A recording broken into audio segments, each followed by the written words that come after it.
Perkenalkan, nama saya Marzuni. Saya berasal dari Ros Bambu yang beralamat di Gentan, Margo Agung, Seigan, Sleman. RT-nya RT 05 RW 19 di Seigan, Sleman. Ros Bambu ini memproduksi rata-rata ke arah furniture bambu dan kerajinan bambu yang banyak diminati oleh konsumen. Kita tawarkan konsumen langsung ataupun by order gitu ya. Misalnya seperti ini kan, casing packing untuk batik gitu kan. Nanti ini beberapa kali sampel kita masukkan, kemudian ada juga yang order juga, bisa digunakan lagi lah untuk tempat yang lain gitu ya. Sehingga tidak memenuhi langsung kertas dan lain-lain, sehingga bisa multifungsi, bisa digunakan ulang untuk produk yang lain pun bisa. Kondisi wilayah, Mas, kita di sini kan ada banyak pengrajin. Ini dulu hampir setiap rumah pengrajin, tapi lama kelamaan kok habis gitu kan. Berarti kan ada sesuatu yang miss, ada sesuatu yang tidak benar lah gitu kan, dalam artian tidak benar proses regenerasinya gitu kan. Ternyata memang kita di sini kan rata-rata bukan hanya regenerasi ternyata yang bermasalah juga, tapi bagaimana proses inovasi produk, kemudian pemasaran itu juga bermasalah. Karena memang kita kan bikin lincah tradisional diambil, sehingga kan faktor selisih harganya kan sangat minim sekali, sehingga itu apalagi bahan baku semakin naik, harga jualnya juga agak tersendat di situ, Mas. Ya, kita membangun bahwa harus ada sisi inovasi di pemasaran, sisi inovasi produk yang harus kita lakukan. Sebenarnya ini tantangan juga bagi kita gitu kan, karena banyak sekali anak muda yang di rumah keseharian tidak ada aktivitas, tapi potensinya tidak tergarap dengan baik. Ya sekitar 12-an tahun yang lewat lah gitu kan, sehingga banyak sekali. Menjadi ya tanggung jawab kita untuk berbuat yang lebih baik lagi untuk kampung gitu kan. Kita ini kan dulu bergrup, Mas, berkelompok gitu. Mas, teman-teman itu kan bergabung dalam sebuah kelompok besar. Ya sudah ada yang mandiri, ada yang tidak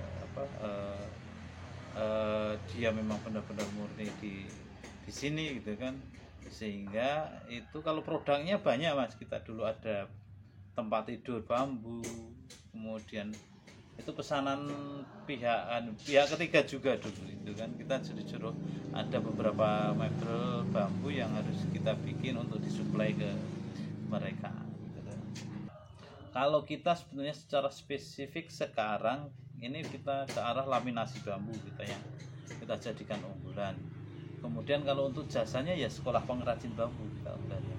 Kalau itemnya sudah cukup banyak ya, Mas, karena memang tadi berdasarkan pesanan tadi, Mas. Kita kan rata-rata by order juga tuh yang kalau kita murni bikin harian gitu agak susah, karena kita tidak punya tempat yang banyak untuk menampung produksi kita. Misalnya berapa set kursi sofa, berapa set lagi kursi sudut, nanti tempatnya penuh gitu kan. Sehingga kita rata-rata by order, tapi sampel ada gitu kan, berapa sampel kita siapkan. Kalau kita dikatakan dalam negeri ya kita layani, untuk luar negeri sebenarnya itu tidak direct gitu kan, tidak langsung lewat pihak ketiga, itu kita layani. Kombinasinya sebetulnya kita 60-40 lah. Terasanya sebetulnya kan kalau pandemi kemarin ini kan kita beralih ke banyak lokalnya gitu kan. Ya, akhirnya yang kemarin 60-40 mungkin bisa terbalik gitu kan. Kadang-kadang bisa kurang, sebenarnya 80-20 gitu kan. 20 untuk luar, cuma beberapa produk gitu kan, yang lain lokal. Kalau omset dulu sebelum pandemi itu Ya bisa di atas 60, bisa di atas 70 per bulan. Ya, tapi sekarang udah berkurangnya saya omsetnya 80% lah. Jadi bisa jalan lah walaupun agak terengah-engah gitu. Oke. Karena memang pasarnya beda. Oke. Ini misal ada temen yang nonton Iya. punya bambu nih, boleh nggak Iya. Pak dijual? Oh, boleh Sini. aja gitu kan, boleh aja asal nanti harganya sesuai juga gitu kan. Sehingga harapannya jangan sampai nanti dalam satu rumpun bambu kalau kita pikirannya apa ya, itu bisa mensuplai sekitar paling enggak kan ada 35% udara di situ mesti segar dibanding dengan tidak ada bambu sama sekali gitu. Sehingga dia juga bisa menyerap kandungan CO2 banyak juga ya, karena dia kan banyak daun gitu kan, satu rumpun banyak daun gitu. Dibanding dengan